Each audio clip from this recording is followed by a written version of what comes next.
Tempo-là. Et cette histoire de fraude fiscale-là, d'abord c'est fini, mais la loi me dit, et je le dis tout le temps aux Sénégalais, je suis le seul Sénégalais qui a levé la main et qui a juré de respecter la loi. Mais alhamdoulilah, j'ai juré aussi de la faire respecter. Ce chantage ne marche pas. Maintenant, s'ils veulent des solutions, j'attends qu'ils m'écrivent pour me dire voilà les pistes de solutions qu'on veut vous proposer. Et on va être inventif. Le président Bassirou Diomaye Faye encourage le prix Mamles Camara du journalisme pour l'investigation. L'initiative qui est en cohérence avec l'éthique et la déontologie qu'il promeut. Pour le reste, des concertations sont en vue pour accompagner d'autres projets comme la formation continue des journalistes, l'habitat, bref, de meilleures conditions de travail des jeunes reporters. L'examen du BFM précédemment prévu à partir du jeudi 18 juillet 2024 est reporté au lundi 22 juillet 2024. Les directeurs des examens et concours, les inspecteurs d'académie et les inspecteurs de l'éducation et de la formation sont chargés chacun, en ce qui le concerne, de l'exécution de la présente décision signée le ministre de l'Éducation nationale. Direction Saint-Louis.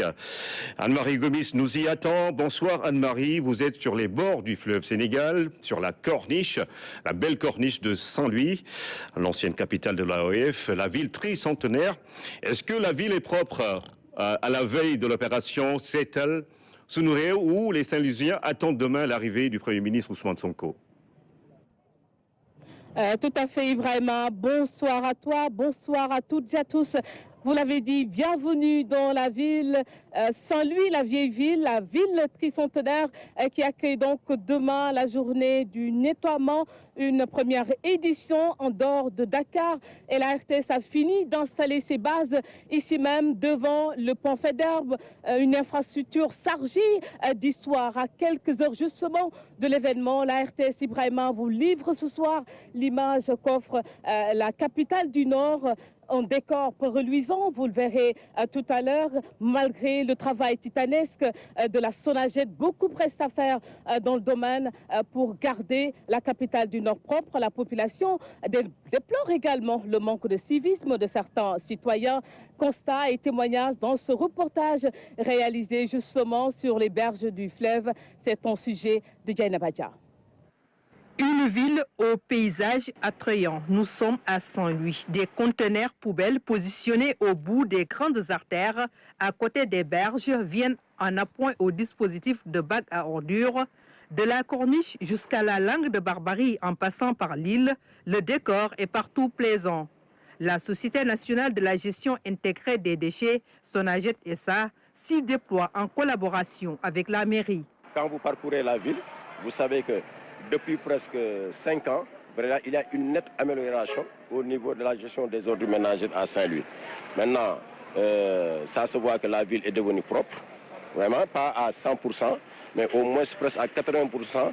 On s'est battu pour pouvoir gérer vraiment les ordures ménagères, la commune et avec la Sonaged. Les résultats obtenus dans la gestion des déchets sont tangibles à Saint-Louis où par le passé, les berges étaient transformées en dépotoirs.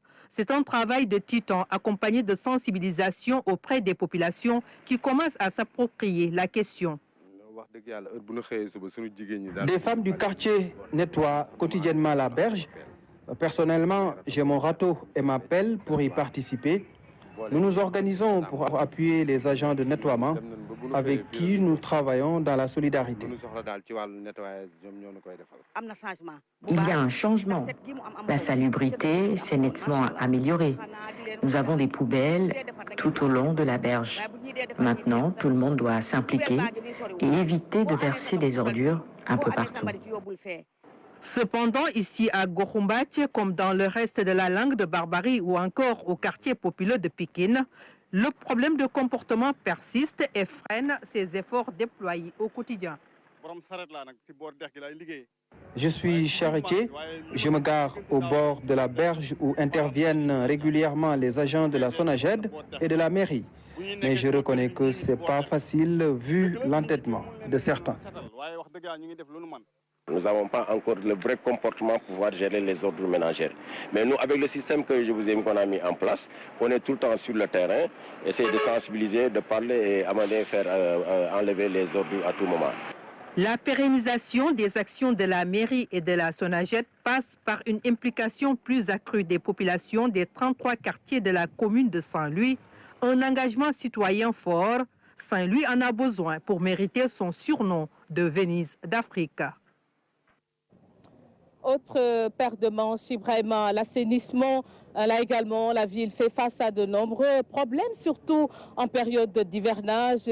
Malgré les investissements à coups de milliards, la problématique reste sérieuse, surtout dans certaines zones comme Pikine, où se sont rendues nos équipes suivant ce reportage d'Ibrahima Mboupa. Saint-Louis, une ville qui a un réseau d'assainissement assez dense, un patrimoine infrastructurel non négligeable. À Saint-Louis, nous avons à peu près 120 km de réseau d'eau usée, 120 km de réseau d'eau usée et 7 stations de pompage pour les eaux usées toujours et une station de traitement pour les eaux usées. Et pour les eaux pluviales, nous avons 45 km de réseau d'eau pluviale et 14 stations de pompage d'eau pluviale. Derrière ce tableau, plutôt reluisant, se cachent beaucoup de difficultés, comme ici à Pikine, qui abrite le plus grand bassin de rétention de Saint-Louis. C'est un bassin qui a été prévu pour recueillir l'ensemble des eaux pluviales et même maintenir ces eaux-là durant toute l'année pour recueillir les oiseaux migratoires. Et ces bassins, au début, ils étaient clôturés à 100% le bassin. Mais malheureusement, vous voyez, on a coupé tout le grillage et le bassin maintenant est devenu un dépotoir d'ordures. Saint-Louis a bénéficié du programme des 10 villes, mais l'impact n'est pas grand. Les travaux sont toujours en cours. Saint-Louis avait une plus grande particularité et avait à peu près un financement de plus de 15 milliards qui était prévu pour Saint-Louis.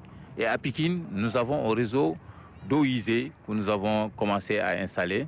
Et là, le canal que vous voyez ici, c'est un canal qui a été prévu pour recueillir l'ensemble des sorties qui alimentaient le bassin. Parce que le niveau du bassin est devenu plus haut maintenant que le réseau.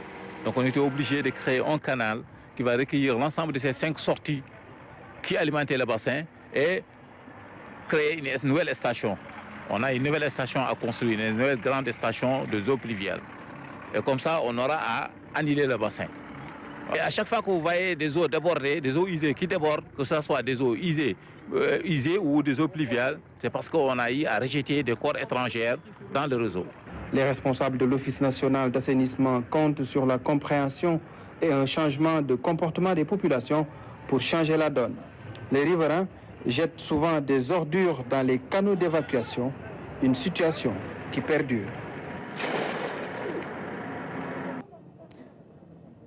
Voilà la deuxième édition de la journée à Setal Sounoumré se tient donc demain, ici même à Saint-Louis. Le Premier ministre et quelques membres du gouvernement sont attendus dans la vieille ville. Alors, qu'en pensent les Saint-Louisiens? Qu'est-ce qu'ils attendent justement de cet événement? Abdoulaziz Ban leur a tendu son micro. Dans la vieille ville, ils sont